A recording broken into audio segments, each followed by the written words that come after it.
Hello and welcome to Georgia Bulldogs Live here on the Georgia Voice of College Football. I am one of your hosts, Matt Green. My other host over there, Bo Underwood. How are you doing today, Bo? I'm good, Matt. I'm good. I just moved into a new apartment.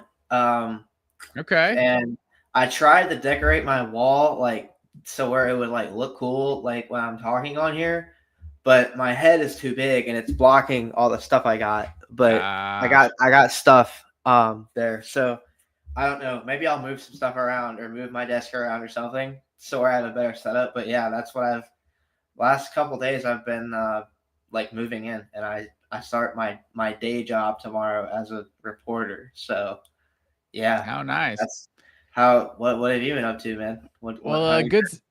Good stuff, man.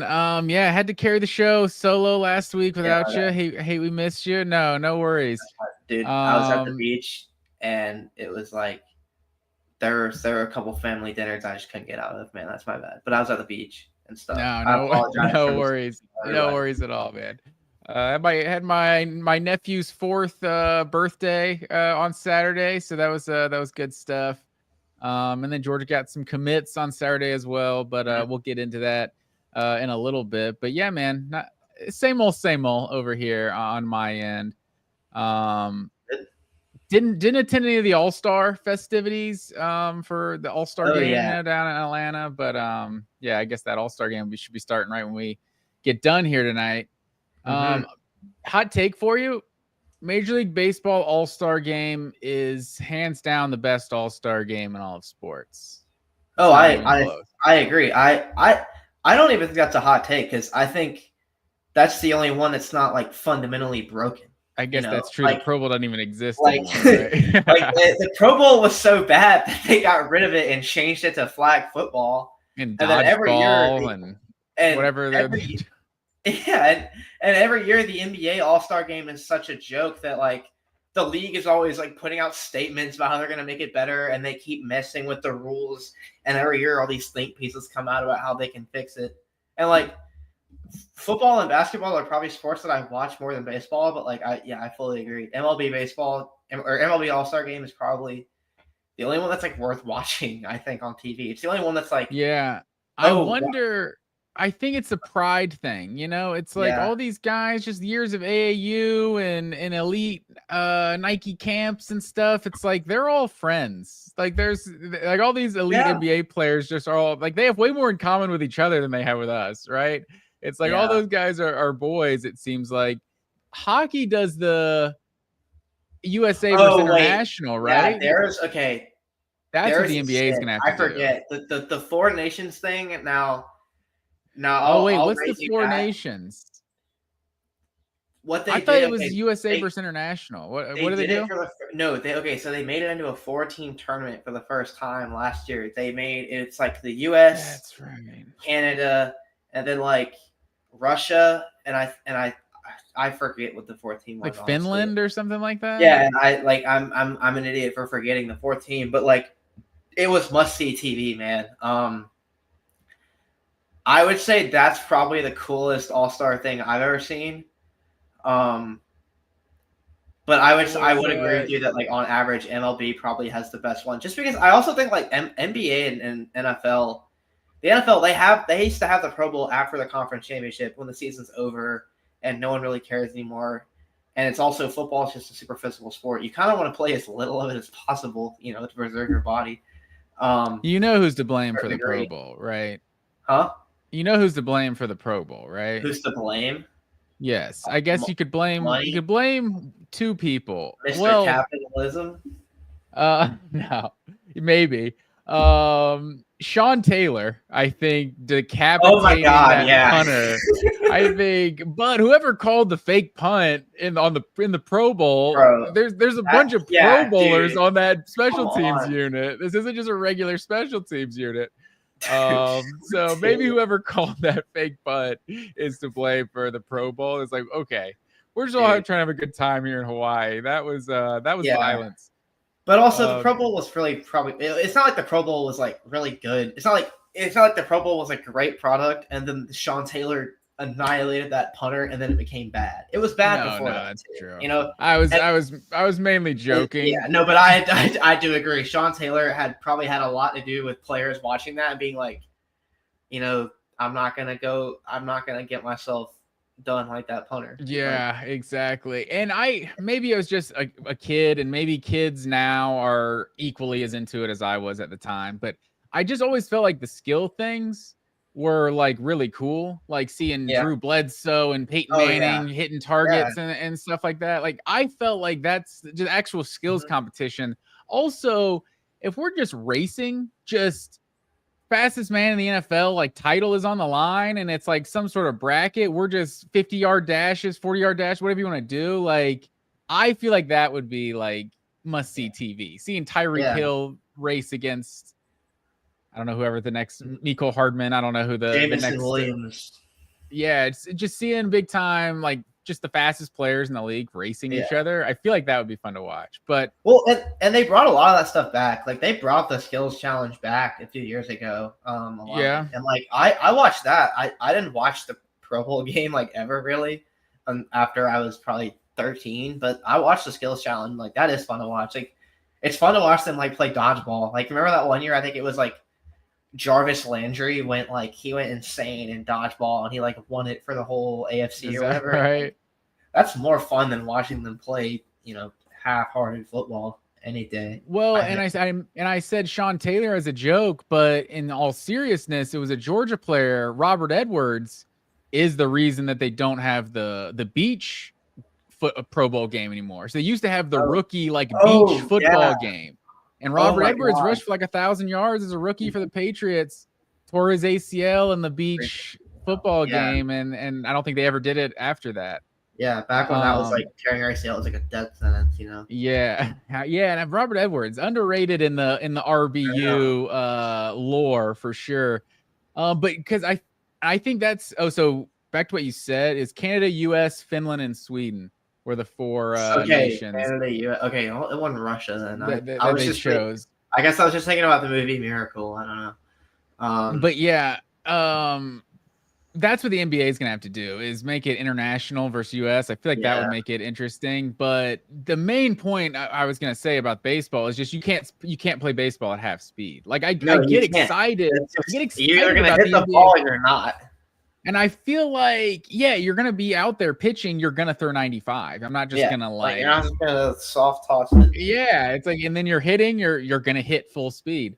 Maybe you don't try to slide head first or something. I know Pete Rose got shit for that, running over some catcher back in the day and like injuring him, I think, in the All-Star game. Pete Rose was not a very nice guy. Yeah, but I think that's just that's why I think the baseball All-Star game. So, and you got Acuna, Ohtani hitting back to back. It's like that's fun to watch. And it probably also has the best skills competition of anything with the home run derby. Like I would say that the dunk contest has like higher individual moments than the home run derby does. But like the home run derby is, I guess the star power of it is kind of going away now. Like people, like a lot of the great players are opting out of it, but like that still is probably every year the thing that like satisfies my like caveman brain the most is just like watching baseball players just hit the ball out of there, just continue. Ball go far. Like, yeah, I'm just counting how many times ball go far. Like I think on average that's the most entertaining like skills competition because there are some years that the dunk contest just sucks. Yeah, sometimes it's amazing, but most of the time it kind of sucks. Now I think it is the star power. I think that's like the number one reason. And also, how many dunks can you do? It's like I feel like we've seen all the dunks. Every dunk now is just an homage to a dunk that someone else already did. Yeah, someone puts on a player's jersey and does a dunk that they did like 15 years ago, and then they get a 50 because everyone's like, "Remember that dunk?" Like, that's what happens. That's true, but it's also like it's the guys who are leading the league in home runs typically. So it's like. Usually the best player, like Acuna opted out, like he was gonna be in it, but he opted out because he had an injury like a week ago with his back and stuff. So he probably shouldn't be taking extra swings coming off an injury. But you're gonna see like the biggest home run hitters out there hitting home runs. Like in the dunk contest, you're seeing some random people out here that aren't even the best players in the league. Like the guy who's won it the last 3 years, Mac McClung, is like not even in the NBA. Yeah, he's in the G League, and he gets called up every year, like a week before the dunk contest, so he can do it. And then he wins because he just spends the whole year in the G League preparing for the dunk contest, so he has an advantage over everyone. So he's won it the last 3 years. Professional dunker, yeah, just doing that. Shout out to Matt. Like, I'm not hating on Matt McClung because like he does kind of rule for that, but like that's what happens. That's what goes on. No, for sure. No shade to Mac McClung. Don't need the player hate the game, you know. He's awesome, but like it's really funny. Like his life is kind of the plot of like a direct to DVD basketball movie from like the mid 2000s to me. A little bit. But he's crazy. He's better at basketball than I'll be anything. And his high school mixtape is actually sick. Like it's awesome. I mean, he was a big time player, obviously. He went D1 and he's in the G League. He's better than 99.9% of all humans playing basketball, you know. Yeah. But long intro there today, but you know, it's the All-Star game in Atlanta. We are deep in the off season. For sure. It's talking season. We'll have to get to SC Media Days, Georgia at SC Media Days, but if you're watching live, I appreciate you guys tuning in. Please like, share, subscribe to the channel. Tell your friends about us and all that good stuff. But let's talk. Where do we want to start? Let's start with our countdown, sir. We are 46 days. Dude, I got a good one today. You had a tease here that you had a great number 46 to drop on. I don't know if he's going to be the best number 46 because I have a solid number 46 in the deep tracks. But 46 days to college football, sir. Who's your number 46? Dude, my number 46 for Georgia football is none other than my boy George Vining. Now, George Vining. Yes, wide receiver out of I forgot where he went to high school. What year is this guy playing at Georgia? He played like a couple of years ago. Okay. So wide receiver number 46. So here's the thing about he's from Macon. He went to Tottenham Square. I forgot about that. I'm a bad pledge because that's the thing. George Vining, when I went to Georgia, I recently graduated. He was in my fraternity, and he's like pre-med. He's a really smart guy, really nice dude. He was a walk-on on the football team. Now that is, of course, walk-on is a long gone thing of the past now. But yeah, he wore number 46. I don't think he ever dressed out, but like he was in my fraternity, and we all knew him. And the thing about George Vining, Matt, is he was on the show Love Island like last year. Like he was just a contestant on it. So like we all just kind of knew him. And like one day, like me and my buddies were just kind of hanging out in our house or whatever. And one of them was just like, dude, like George Vining's on Love Island. And we were like, what? And it was just like, we just like saw it on Instagram or something. So yeah, there's just a guy that like I know that like he's in my like I could call him right now. I talked to him a couple of days ago.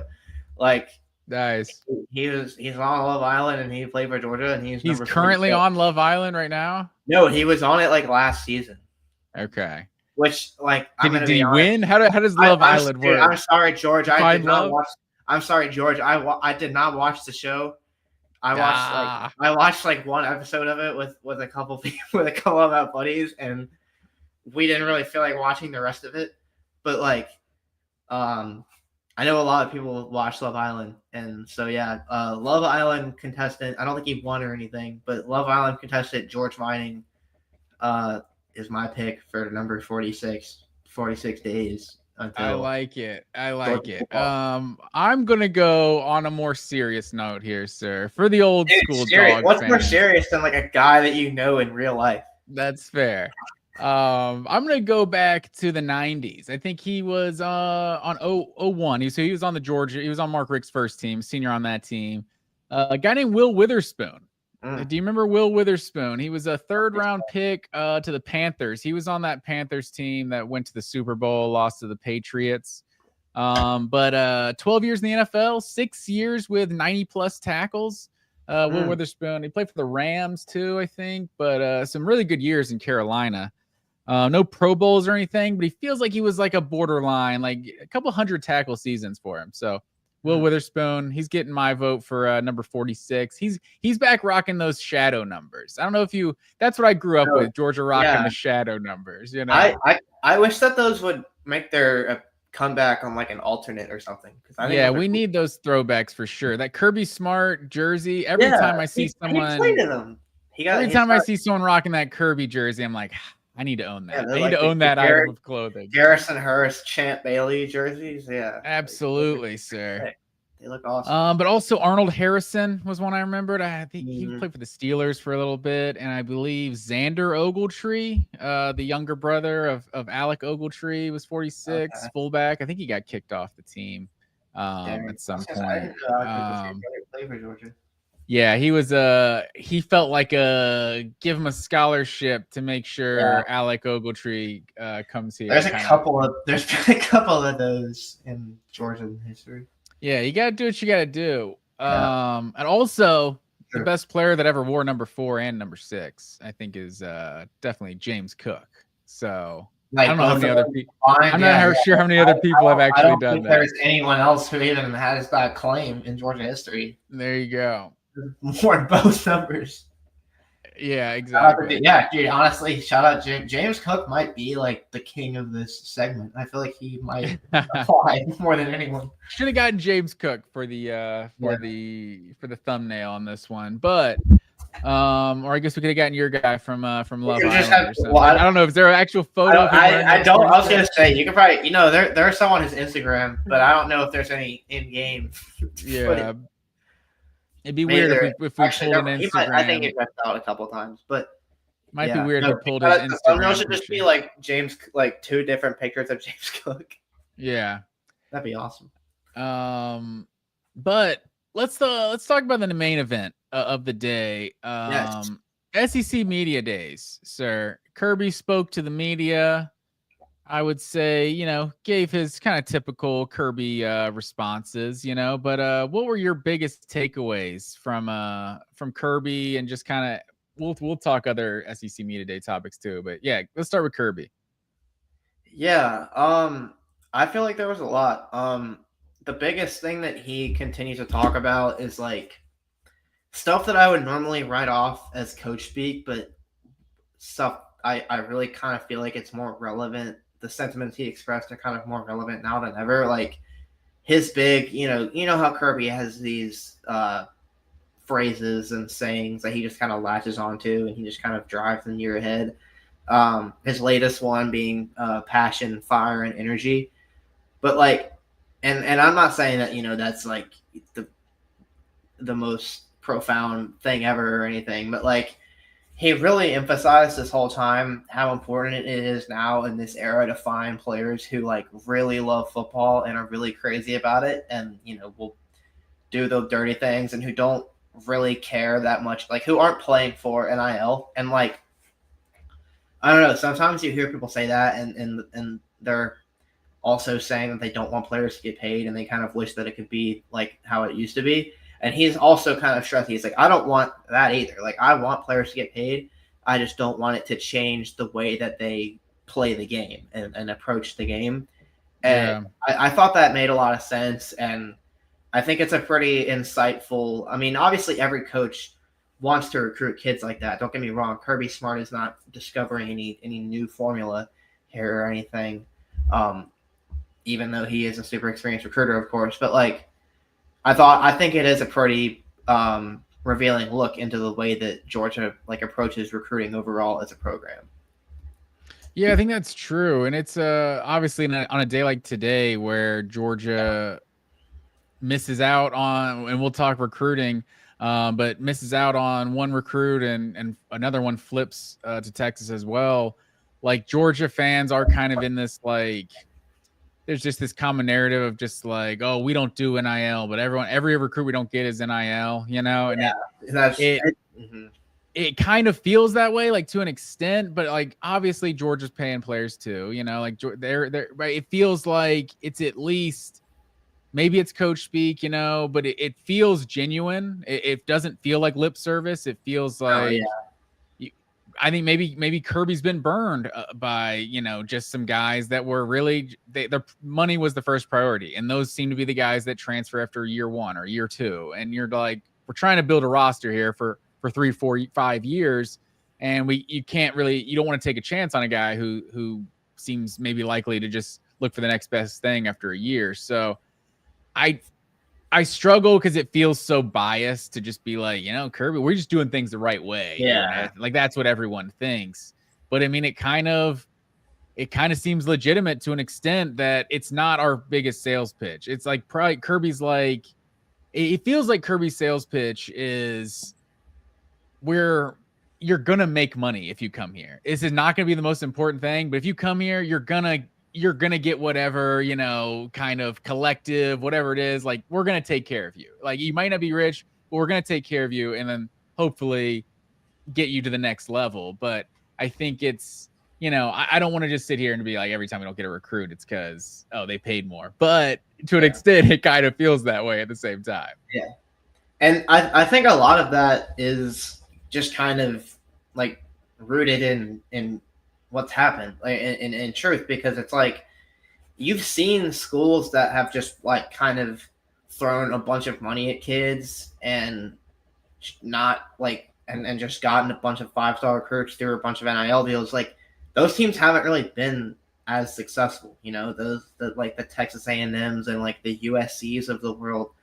And so I think it's kind of fair to say, like, Kirby Smart is someone who has won 2 championships. Like, he knows more than anyone that, like, you kind of have to recruit those kids that have a bit of a screw loose, and who just kind of love football regardless and who aren't, doing it.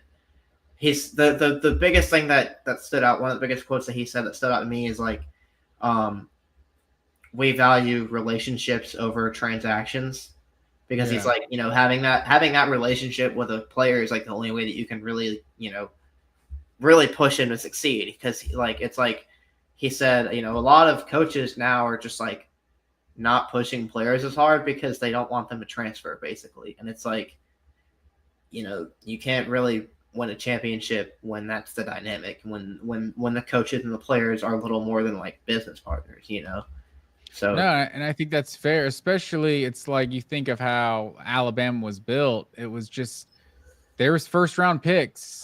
There was future first-round picks that weren't playing on essentially every single Alabama roster Saban ever had, Every time. So it's like that's just kind of how college works. Maybe it takes you a year, maybe it takes you 2 years to get on the field, and maybe it takes you 3 years, and eventually you get there, and then you get your exposure, get to the NFL, but.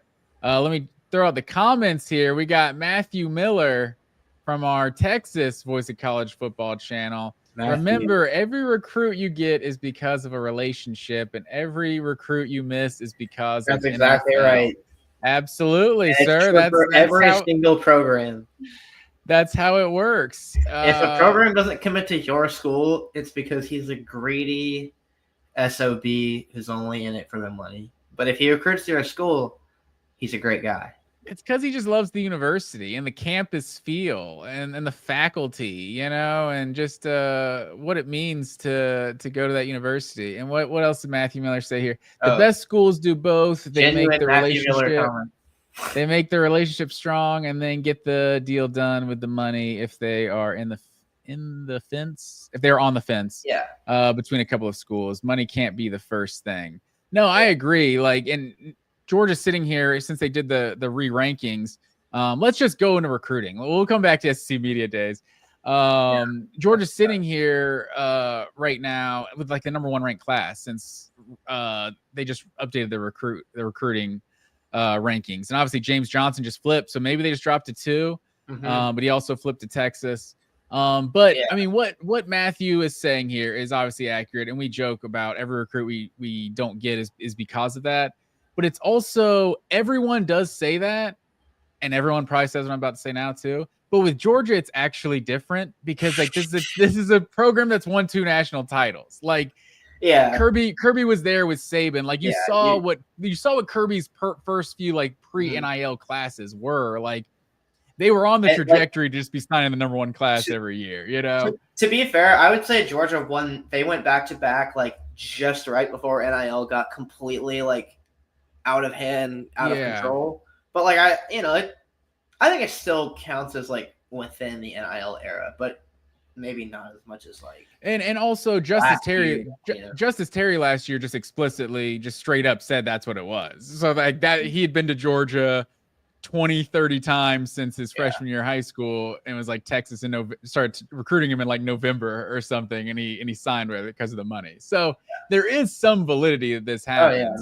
And individual guys all you want. Like, and then there's national guys like Steve Wiltfong that I've talked about, like Jackson Cantwell is a classic guy, like pre-NIL, this guy's in Georgia's class every time. But with NILs, it's another factor here. And it's not to say that it's like parity isn't a good thing, but it's like when you're talking sharing the wealth, the 99% are down here like, hey, share the wealth. But when you're Jeff Bezos or Elon Musk, you're like, no, I'd rather not share the wealth. I'd rather just stay at the 1%. Well, in college football, sharing the wealth is not good for Georgia. We're sitting up here at number one. Like, yeah, we're good with the system. We didn't want anything to change. Yeah.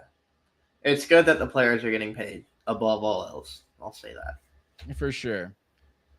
No shade there, but yeah, and then like I referenced, so yeah, Tyler Atkinson, like we're talking about, committed to Texas today. I'm really curious how his NIL thing is going to work out. I know Cooper Flagg was a New Balance guy that I guess just wore Nike when he played for Duke and stuff. So I guess you can be an Adidas guy. He literally had 4 Nike schools he was signing between. Yeah, so I don't know how it works now. I assume he can't wear Adidas while playing for the University of Texas. So.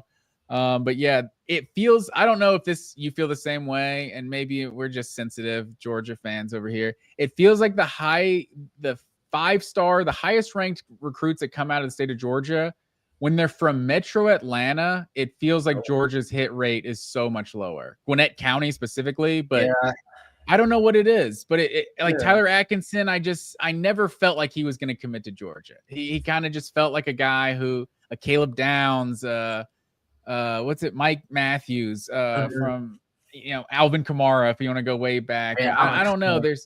There's a Robert Kimdichie. It feels like there's just a lot of, like, when there's those huge recruits. Eric Gilbert even was top 5 recruit come out of Marietta. He ended up there. He didn't. He did not end up there. He got to Georgia. He played for Georgia technically. He did play in a game for Georgia. No, but he ended up going to Nebraska before he got LSU and then Georgia and then Nebraska. And then he got into a little trouble after that. Because he robbed the same vape store twice. Yeah, everyone knows you rob vape store once, you move on to the next vape. Dude, I know, quit while you're ahead, dude. Like, come on, bro. Yeah, I think that guy had some off the field issues. Yeah, for sure. I hope he's all right, man. Yeah, absolutely. And it's crazy. That kind of leads to and then James Johnson, the 5-star defensive tackle, just got upgraded to top, I think the 10th ranked player in the new rankings. I was getting real excited about James Johnson, the big time D tackle out of South Florida, flipping to Texas. So long time till signing day, but I don't know. We'll see what happens there. But like I said, the good news, like Eric Gilbert, the segue I almost had set up. The Georgia tight end recruiting has just been otherworldly. It's kind of crazy that Eric Gilbert was the highest ranked tight end of all time, like in recruiting. Yeah, that's nuts. And Georgia's had this insane run of tight ends, and he's not even included in any of that. But yeah, I think I guess Oscar Delp will be gone after this year. But there's like 4, I think, top 100 tight ends that were top 100 recruits on Georgia's roster right now. With Delp and Riddell and Elias Williams, and then either Barbour or Lawson Lucky were around 100, maybe top 150, depending on who the recruits. Maybe like 4 or 5. Lucky was pretty good. Was a pretty high recruit. Yeah, I mean, just all big time recruits at the tight end position, and Caden Prothrow committing to Georgia on Saturday. What does the Caden Prothrow commitment mean to you? Yeah, I mean, it's pretty big. It just adds to Georgia's crazy list of tight end commitments. I think a lot of that is kind of the Bowers effect a little bit. But I mean, Caden Prothero he's super huge kid. He's like 6'6", 215 pounds or something like that. Really great, just receiving upside. I would say crazy athlete. I think he had like over 20 touchdowns his senior year of high school. He's just another one of these freakish, crazy athletic tight end commits that Georgia seems to continue to get. Yeah, this is a pretty big get, I would say, for Georgia. They continue to add to their stable of young tight ends, and it's hard to imagine at least one of them doesn't turn into a very productive player for them. For sure, and they seem to always like pair them up too. You had Braden Fogel just committed like a couple weeks ago. He's a top 150 or so recruit. Like it's kind of crazy the way Georgia recruits that tight end position. And yeah, just as far as the updates go, USC is now number 1. So Georgia's sitting with 28 commits, USC with 31 commits, the 1 and 2 classes in the country right now. I don't know if this is a hot take, but I know you see the Rivals On3 merger. I liked On3 better than Rivals. And so now that the branding is Rivals, there's something I don't like about that. Is that not important? I think On3 is probably a better name. I mean, Rivals has like been around longer and it's more of a brand, so like I get it, but like yeah, that's probably not as interesting of a name. But like an old brand. It would have been crazy if they merged and kept the name On3. Like that would have been a crazy look for Rivals, because like. But they are still On3. I think it's when you go to the recruiting rankings, like that's when it becomes Rivals. It's like it's kind of okay. I don't know. Yeah, I don't know. It's kind of weird. It's not important. Just a side note there. And then the other commit Georgia got on Saturday, contrary to what I was saying about Gwinnett County. Although these not necessarily 5 stars. It feels like the 5-star. I'll look into that. The 5 stars out of Gwinnett County, see how many we've gotten, what our percentage is there.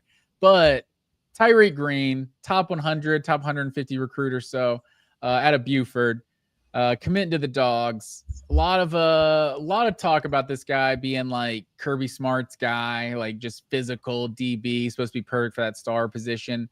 Getting comparisons to one of my all-time favorites. I've talked about him at nauseum, I'm sure, on this podcast, Javon Bullard. Such a huge Javon Bullard guy. Just when you have a physical corner that can cover in that star position, it's just, I feel like that just kind of is like the cherry on top of Georgia's defense, really. But yeah, Tyreek Green committing to Georgia on Saturday. I thought that was huge. Yeah. That is huge. I'm the same thing. I'm a big Javon Bullard fan. Love DBs with just multiple tools like that, and I mean Georgia's getting pretty spoiled with all these recruits. I know Tyreek Green's a 3-star on some sites, a 4-star on some site, but it's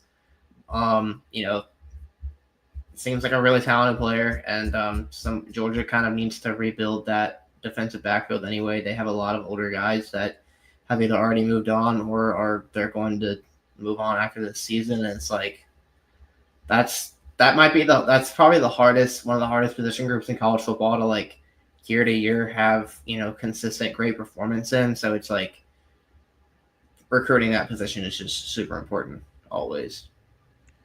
Absolutely. And just looking at it right now, trying to count and talk at the same time, I believe he's the 7th defensive back commit that Georgia's got in this class, and 3 of the top 6 commits in this class, Justice Fitzpatrick, Jordan Smith, and Caden Harris, all DBs. I think 2 safeties and a corner, I believe. Yeah. Oh, so they list Fitzpatrick as a corner. Okay. So I don't know if he's like Minka and he can do everything. I don't know. If he's anything like Minka, he can probably play a couple different positions. Yeah, exactly. I don't know. I don't really know how he compares to Minka as a player.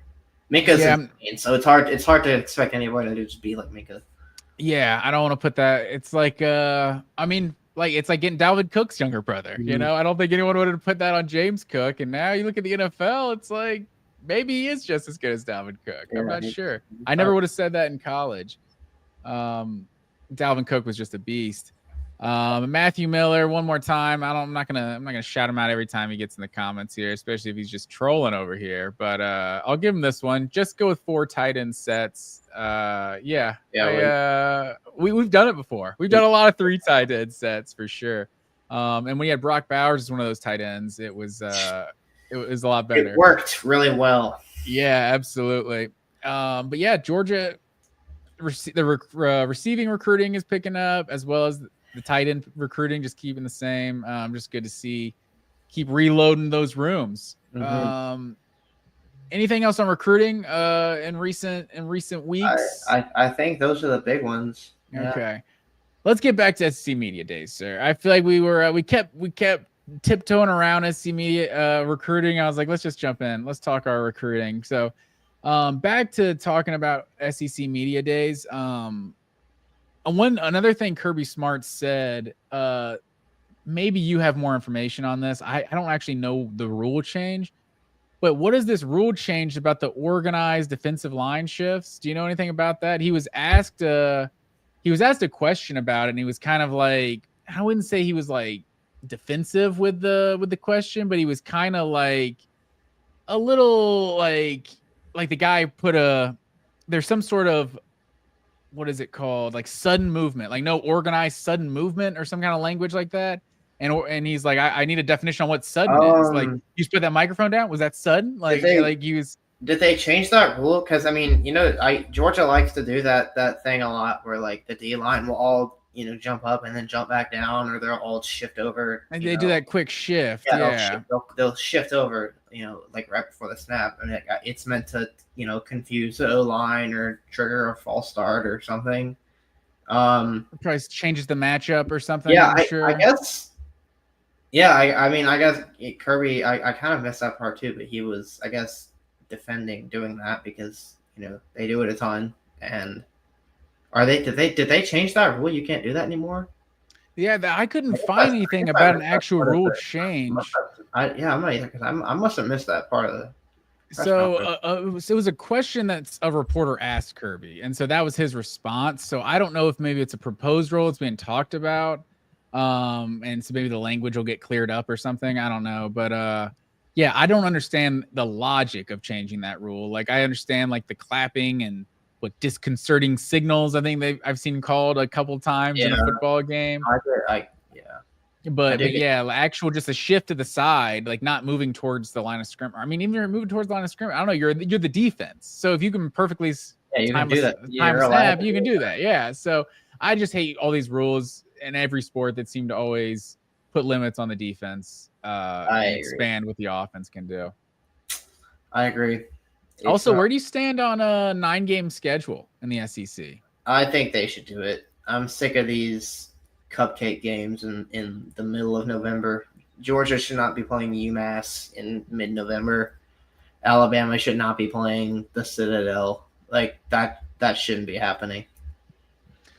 I feel like the November is the one that like really makes it bad. Like, I don't like playing the cupcakes at all, but it's like it's that one in November that just, I don't know. It's like the season's supposed to be, I don't know, come into a crescendo, if that's the right use of that meme thing. It's like a bye week, especially with Georgia's schedule. Like, there's been those weird years where Georgia will have the non-conference and Georgia Tech, so it's like Georgia's done with conference play like the second week of November or something. Like, I don't know. I don't like that. I want to see if you're gonna play them, play them in the year. But if going to 9, I think, and this is what Kirby said, it's just, how is the committee gonna evaluate the SEC schedule? Because at 8, the SEC schedule is already more difficult than any other teams in the country. Like, there might be one specific Big Ten team that has to play all the other good ones that's got Penn State and Ohio State and Oregon and Michigan all on their schedule or something. But there's also the teams that don't have any of them, and that's how they make the playoff. Or Indiana plays one of them, and that's how they get to the playoff, by beating the rest of the bottom of the conference. But I don't know. You look at 8 games, what Florida's schedule is right now. Also, you just think about what the bottom half of the SEC is. Like, just like at least Georgia doesn't have to play Georgia every year, right? Alabama doesn't have to play Alabama. You look at Arkansas's schedule or someone, or Vanderbilt's schedule, and they're playing everyone. So I can't imagine I feel like the contenders, the teams that are, in that 9-3, 10-2 range, now becoming an 8-4 team or something like that, I imagine they wouldn't want to do it.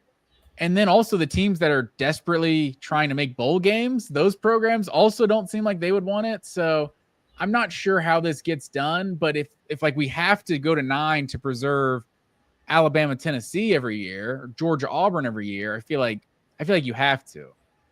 Yeah, I mean the SEC can't, like, that's that I get, like, expanding to 9 games would make some 10-3, some 10-2 teams drop a 9-3 and whatever. But it's like, if you're gonna add Texas and Oklahoma to the SEC, and you're gonna expand the playoff to 12 teams, like, you should be prepared for the regular season to get harder.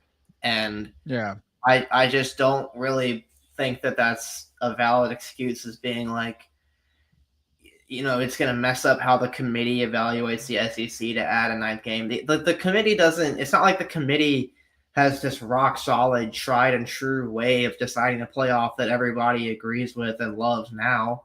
No, people complain about the playoff every single year, and they will continue to do it every single year, no matter how many times they expand it. So it's like, I don't know. I think the SEC is already the hardest conference, sure, but I just think that if they're going to continue to expand and want more teams and want more money and want more playoff spots, then it should get tougher. They should add that. Well, but it's not about the SEC getting tougher. I mean, it is, but SMU and Indiana got in the playoff as at-large teams last year. Is there a red-blooded American person who thinks SMU or Indiana was a better team than Alabama or Ole Miss or South Carolina last year? Like, even Miami, probably. Like, I don't know how those decisions got made, other than the fact that we're looking at the record, and it's like, that's what their record is, so that's how good they are. And it's like, SMU, with all due respect to SMU, like, the ACC wasn't even a good conference, and they played an easy ACC schedule. So it's just, I don't know. I think you have to, I don't really necessarily like the idea of like the locked in Big Ten gets this many every year, SC gets this many every year. But I almost feel like you have to do that in order to, if we're just ranking records, these SEC records with 9 games, it's like Kirby said, it's 8 more losses in the SEC. Like, I think that's going to jeopardize their ability to get multiple teams in the playoff. And I mean, it's the best conference in college football. So I feel like it's like, it's opinion, but it's almost not, it's like, we see what the recruiting is. We see what the funds are. We see what the NFL talent is. Like, it is the best conference. You watch the SEC and it just is different. And I mean, there's a reason the Big Ten got 4 in a year ago and the SEC only got 3. And I think you're risking even fewer if you go to 9 games without some kind of agreed how they're going to evaluate strength of schedule and stuff moving forward. Yeah, but like the committee has also shown, and I know that this was one of its 4 teams, but like they've also shown that they don't really care about, record as much. Like Florida State went 13-0 and won their conference, and they got left out of the 4-team playoff because they thought that an SEC team with more losses than them was better and should have been in there more. So that's a specific example, though, just because they didn't have their quarterback. But they've shown that, like, I don't know if you can say, like, the committee is just going to pick the best records every time, especially not if the SEC does expand to 9, there will be a change in the way the committee views the SEC. Like, that will be way more depending on it'll depend on what happens in the SEC every year. But yeah. I would dare to say that, especially if the playoff expands, I don't think SEC teams deserving to be in the playoff and getting left out of the playoff is going to be that big of a problem if they expand is what I think. I don't know. Also, going back to Florida State, if Jordan Travis is healthy, you think they put in Texas and Alabama over Florida State? I think there's no chance. Like, 13-0 Florida State is in the play. They're the number 3 team. Yeah, but that was like a very specific example. I think Alabama would have gotten left out that year. Well, but they didn't. But no, that's fair. But yeah, that's my biggest worry about going to 9 games. Any other Georgia notes before we talk about kind of the other stuff on SEC Media Days? Let me try to think. I mean, it was cool to hear Gunnar Stockton talk. I mean, he has a very aw shucks way of talking to where he doesn't really reveal much, and I think that's kind of by design. But like, if there was ever any doubt at this point about Gunnar Stockton being the starter, that's kind of gone now. Not that I think that would surprise anybody, but he's, they asked him, how does being the starter affect this? How's your life changed since being a starter? And he answered every question as if he was a starter, and I think that's worth noting. Also, Kirby had a good line. Like, they asked him about how Gunnar playing in the SEC championship and the playoff last year has affected the locker room and everything and made him better. And Kirby's like, well, I don't know if it affected the locker room, but it definitely made him better. It made him better because it showed him that, your number can get called anytime. And he talked about just how hard Gunnar works. And he's like, people think this is coach speak, but he really prepared every week like he was going to be the starter. And, we don't know anything about Gunnar Stockton as a player other than what we saw in that game and a half. So a lot of what we have to go off is these quotes that people say about him in the media, that his coaches say about him. So I think they're worth holding on to. And everyone has convinced themselves that he's the opposite human being of Carson Beck. So that means he's going to be, he's just going to be a winner, and he's gritty and work hard. And I don't know. That's definitely all kind of. And I'm not here to, that's why I wish Beck went pro, because it's easier to defend him when he's on an NFL team. I'm not trying to defend another college team's quarterback, but Beck definitely gets too much hate. But I talked about this a little bit last week. I feel like it's a little noteworthy, at least, that in 2023, Beck was the known starter. He wasn't at SEC Media Days. So he was an upperclassman as well. And maybe it's the personality. Maybe it's, some of the maybe a little more proven talent in 2023. It was Bowers, Cedric Van Pran, and Kamari Lassiter that year. So maybe just a little more proven talent, but also Fromm returning. He was just a sophomore, but Fromm, the year after Georgia went to the national championship, was clearly the returning starter. And he was not at SEC Media Days. And Jacob Eason in 2017 was also the clear returning starter. But he was also a sophomore. But that was also Roquan, Chubb, and Michelle. So there's no chance you're breaking that 2017. So, I felt like, maybe we're just trying to desperately read between the lines, but I feel like it's something just for Gunnar to be here when, it's supposed to be a quarterback competition. So I think that says a lot, and hopefully it says that Georgia is solidified in their quarterback room. Yeah, it sounds like they like what they have for sure. But JT Daniels was also in 2021. Kind of crazy to think about how he was kind of established starting the end of that season. For a time. And he was such a cool guy. He had the confidence. He had a little bit of swagger. I like JT Daniels, man. I still do. For sure. But another unproven quarterback, sir, that I think stole the show at SC Media Days.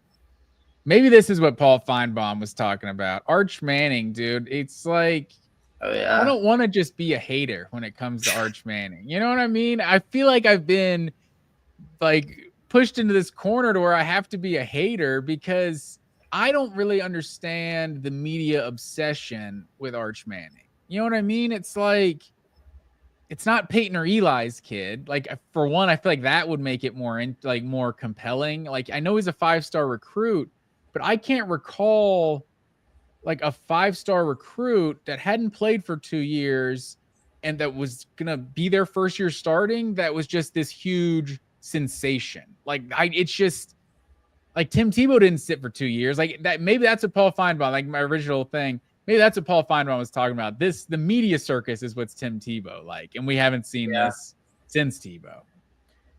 Yeah, the media circus is definitely insane, especially for a kid who hasn't really bought into any of it at all. Like, Yeah, he didn't do his first NIL deal until he already got named the starter, and for the most part, he's just pretty aloof and kind of, you know, not, he just doesn't really feed into he doesn't yeah. embrace it as much. His commitment was just like a random tweet sent out on like Yeah, a Tuesday. It no, wasn't it some wasn't. Yeah, there was big no big announcement. deal, and like, I get it because he's a Manning, and he's playing quarterback and everything. But yeah, for a Manning who is A, not the son of Peyton or Eli, and B, not playing at either of their schools, it's pretty crazy. I mean, how much the hype has been, but also I think everyone's hype is just kind of amplified in the era of social media. Like, it's so much easier Yeah. nowadays to create like a media hailstorm around a guy than it was back in the days. So like, I feel like that's why like you could give the Tim Tebow media frenzy bonus points because it was in 2008 or whatever, and you could just as easily give the Arch Manning media frenzy bonus points because he's only started 2 games in his career and he's already the most popular player in college football. So It's like it's just interesting either way. It's like I feel like I would get it more if he was like an influencer also. You know what I mean? That he's like there's some sort of like sensation, some sort of star power, but it's like he's very low key, very normal, like doesn't take the bait on some of these questions. Like he seemed very well coached, just like in terms of speaking to the media. But yeah, just very kind of not crazy interesting answers or anything, like just very low key. So it's like I don't understand like the star like quality that he's like this is the damn Beatles, like showing like the media around him. Like it's just kind of crazy. Like Johnny Manziel, like that made sense to have a media circus for like this guy who not only is a just insane player on the field, but he's like a pop culture icon off the field too. It's like that sort of thing made sense. I don't know. It's just kind of interesting that there's just this big of like a buzz around Arch Manning. Like Georgia's the most unproven they've like ever been. They're like one of the best programs in college football. They've won 2 of the last 4 national championships, and they are like the most boring team here today out of the 4 teams that were here with Texas, Tennessee, and Auburn. Yeah, I think it's just it probably is just because Georgia just doesn't have like many. There's not really any household names on the roster entering the season, and that's not me saying Georgia's not good or isn't going to have a good year or anything. Like, they have a good team, but compared to the other teams, Georgia just doesn't have like the NIL star power guys that some of these other programs do, which I guess has led to them being seen as more boring in comparison. Yeah, and I think the storylines, obviously Hugh Freeze got his whole like playing golf and everything that everyone wants to talk about. So I mean, there's just some like I don't know. There's more pressure around him. There's a lot of pressure around Tennessee, and Nico left late in the spring, and that's kind of that was the whole thing. Yeah, so it's maybe no news is good news. Georgia, right. I think Georgia likes flying under the radar, so it's not the worst thing ever. No, not at all. I don't really care. Like, I'm not one of those. I don't think Georgia there's any lack of Georgia representation in media or anything. I'm never gonna be like, why are they talking about Georgia? Because Georgia will be fine, as we know. For sure. But yeah, good to see College Football Hall of Fame. I don't know if you know, I used to work at the College Football Hall of Fame at one point. So nice seeing the College Football Hall of Fame on TV. Yeah, it's been a while. Couldn't get that credential to get down there though. So we'll see. Day. Maybe next year. But any other notes about SC Media Days on your end, sir? I think that's all the big stuff. Let's the last thing I'll talk about. I started to talk about this on last week's show and I ran out of time here. So, sir, College Football 26. EA Sports College Football 26, is that what they call it? It is. Oh man, I thought I had it set up here. I don't think I do have it set up here. Here, you filibuster real quick here, sir. Let me College Football 26. Have you played it yet? Yeah, I got it. I got it like I've had it for like 3 or 4 days. I made this team on Team Builder when I was like 15 on NCAA 14, and I used that team on Dynasty for like years. So that was one of the first things I did when the game last year came out, is I made them on the new Team Builder, and I've since refreshed their uniforms and their roster and everything, and I have a Dynasty with them now. I've simmed most of the games in year one, mostly because my team sucks. So like I'll play the moment sometimes. Sometimes I'll play the full game, but mostly I'm focused on recruiting. And like the biggest thing in Dynasty this year that I've noticed is like literally like all of my starters transferred after the season, and we were pretty good. We won 7 games, and like everyone on my team transferred. Last year, I only had 8 guys transfer. So if you do a Dynasty now, prepare to have the portal just like be nuts. It's insane. Oh wow, that's crazy. I actually I did give in, and actually I haven't owned a console in like a decade, and I was looking at it and I was like, I can't go a second college football season without having this video game. So I finally caved this weekend and had to go out and cop that. But it's funny you say that, because I actually had a team like that, and I probably made them up at like the exact same time. I was like 15 or 16. And it was Naples. It was in Naples, Florida. Nichols State, or I think they're just Nichols now, that Georgia played. That in through the sword through it. I was like, this is kind of a cool logo. I don't know who this team is. So I made that their logo. And then Naples, they were a powerhouse. I made them like on multiple games. But yeah, and then Georgia played them years later. My friends are like, is Georgia playing Naples right now? Like, what's happening? Naples, yeah. Yeah, mine's Middle Georgia, and they play in Milledgeville. And I didn't realize. I know about it, Middle Georgia. They got that logo, that MG logo. Well, at the time, I didn't realize that there was already a school named that. And I also didn't know there was already a college in Milledgeville. So I made them completely fictionally. Like their mascot is the Beavers. And I used some beaver logo I found on the internet. And then I found out later that there was already a school in Milledgeville, and there's already a college named that in another town. And now my brothers go to Georgia College, which is in Milledgeville. So it's very funny how it all backfired on me. But I still keep all the details because I think it's funny. But oh yeah, my dad went. Middle Georgia was a junior college. Is it still a junior college? I think it's like a 2-year. My dad went to that junior college back in the day, like in the damn 70s. Nice. But yeah, that's funny. Middle Georgia, that's your squad. But one thing I saw, and I had to use this graphic that I made, sir. Toughest places to play on the new video game. Georgia coming in at San Francisco coming in at 4, which I think is definitely up from when the game was originally out before the PS5 era. We were probably sitting around 10 or 12 on whatever 2010, whenever the last time that game came out. But what were your thoughts? Any thoughts about this toughest places to play list? Neyland is way too low. It's insane how Neyland is at 12. They should be in the top 5.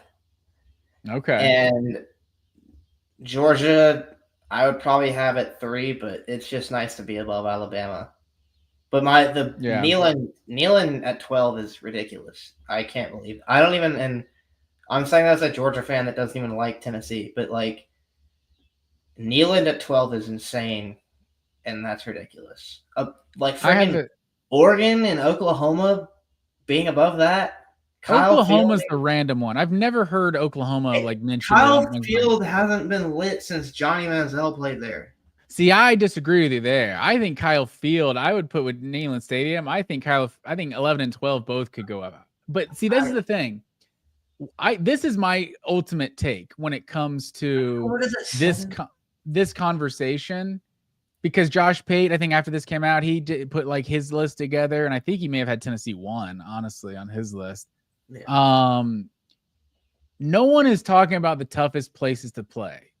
We're talking about the loudest places. I feel like that's what the fans are always, the arguments everyone always gets into is the loudest. So it's like, they should just change the criteria in general and just call it the loudest places to play, because playing Georgia in a 10,000 seat stadium is tougher than playing Tennessee in a 100,000 seat stadium, as far as I'm concerned. Like, because Georgia is a tougher team to beat year in and year out, So it's like there's this, how can we not be one of the toughest? But we've won however many games in a row. Like, we have this home record, and it's like it always becomes a conversation. It's like, well, your team is good, but it's not that tough it's not like a loud stadium, because Ohio State, I think Josh Pate didn't have in his top 10.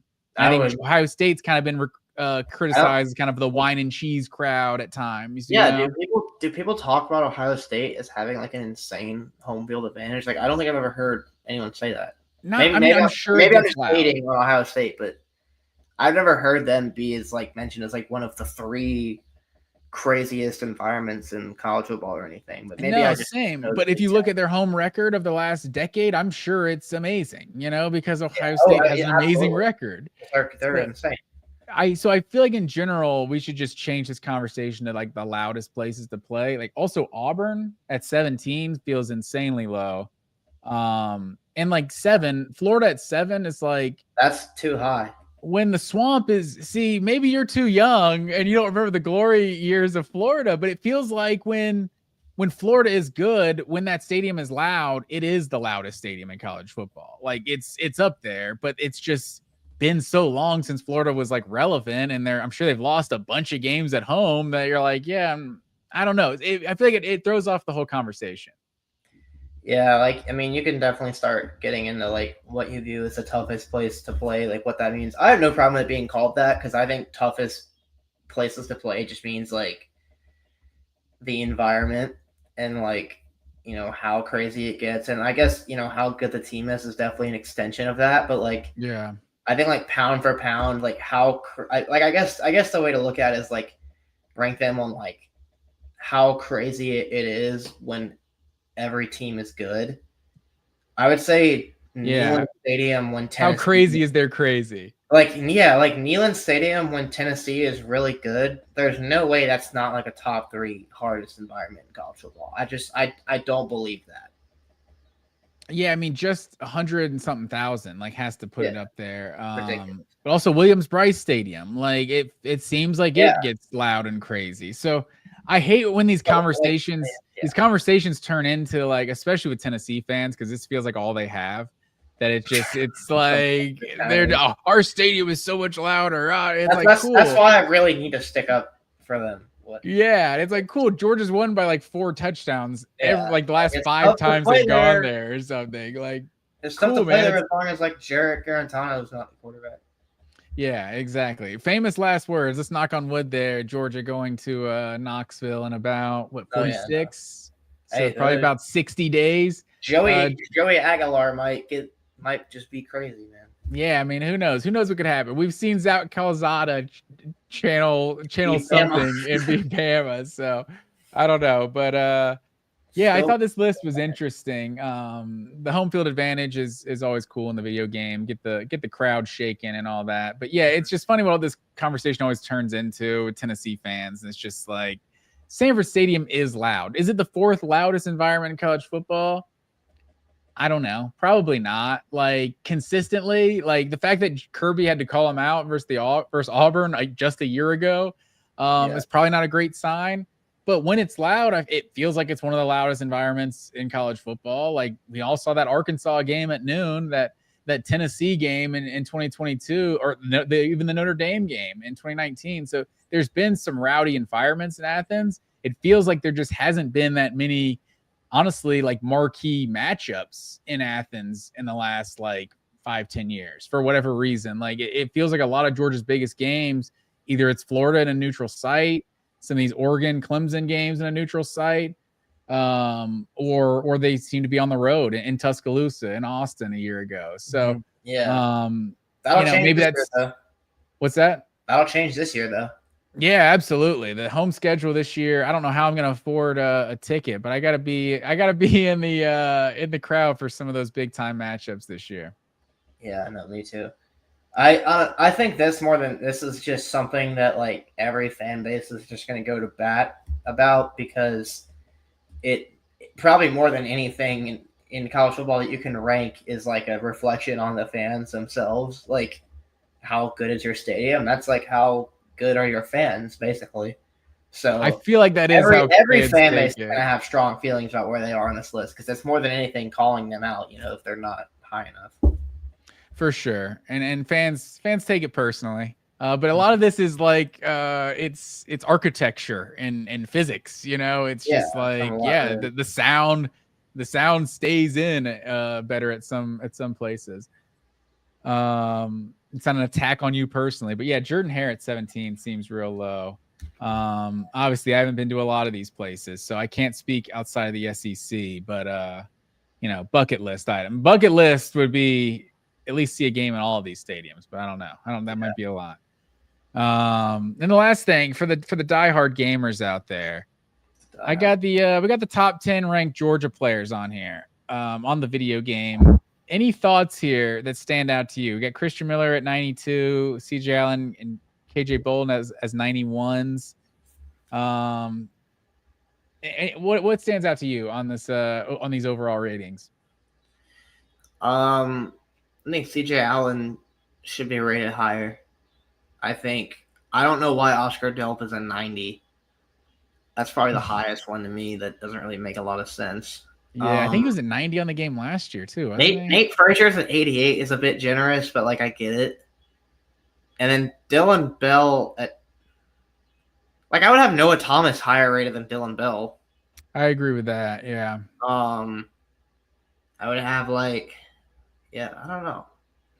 Which I'd have to look. Georgia's got a lot of unproven players, so I get why they're probably not a bunch of there's no one that you can look at on Georgia and be like, yeah, that's a 95 overall in the video, because there's just nobody that's established like that on the team.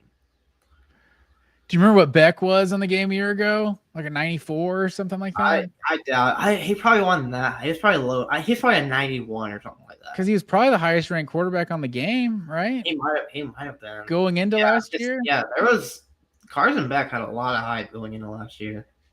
Yeah. But yeah, this is interesting. Zachariah Branch at 88. Ernest Green. I'm hoping Ernest Green plays like an 89. Yeah, that'd be awesome this year. If Oscar Delp plays like a 90, that'd be amazing. That would change the offense. Yeah, for sure. But I wouldn't be surprised, or I guess shouldn't say I'd be surprised. It's been my prediction all offseason that Noah Thomas is going to be our guy who actually leads us in receiving this year. So I would probably have him ranked. I mean, Zachariah Branch is a lot of projection. I feel like with Zachariah Branch and just being a 5-star and all that. I hope he's that good, but I feel like Noah Thomas feels like a more proven commodity.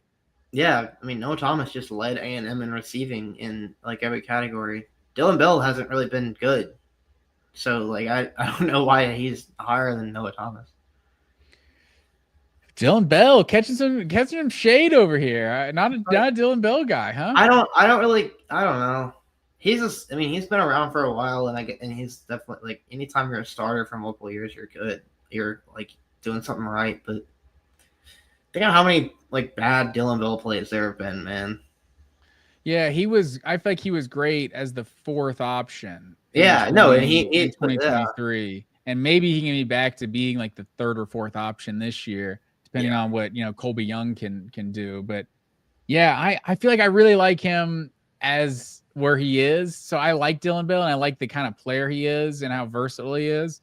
But it's just he can't be your number 1 receiver. Yeah, so that's not being our number 1 guy this year, maybe he looks a lot better. But and then I feel like you said, Georgia's roster is pretty unproven. I'm not looking at the roster right in front of me, but there's probably another 20 players that are 80 to 85 on this roster or something, because Georgia's going to be loaded with a bunch of good players. We don't know how good as of yet. And I wouldn't be surprised. Sure. I will say they do roster edits and stuff, right? When at the they do roster updates every week. So this will all be obsolete by the end of September anyway. Yeah, I bet you. I mean, do they do it after the season and update how good players were and things like that? Do they do it Yeah, they. I mean, when I used to play Madden, they would just do it every single week, week to week. Yeah, I'm pretty sure it's week to week with this game too. I think that's what it was last year. I could see KJ Bolden being the highest rated player by the season's end. We'll see how much Chris Cole goes up. I think Chris Cole might find his way into the 90s before the season's over. I hope you're right, man. Chris Cole is the guy I'm like most excited about watching on this defense next year. But yeah, get out and play the game. It's a good time for sure. Not sponsored by EA. We are not sponsored by EA, but we can be, you know. Just reach out, EA. I think it's sponsorships at vocfb.com. For you. We will do some ad reads for EA Sports, but that's all I got for tonight's show, sir. We'll enjoy the rest of the week of talking season. I'm without the Bulldogs at SEC Media Days, but anything else from you, sir? I think that's all I got as well, man. All right, good days. Month and a half to go. Yes, sir. We are right around the corner. So I appreciate everyone who tuned in live, everyone who's watching this on YouTube. Until next time, go Dogs. Go Dogs.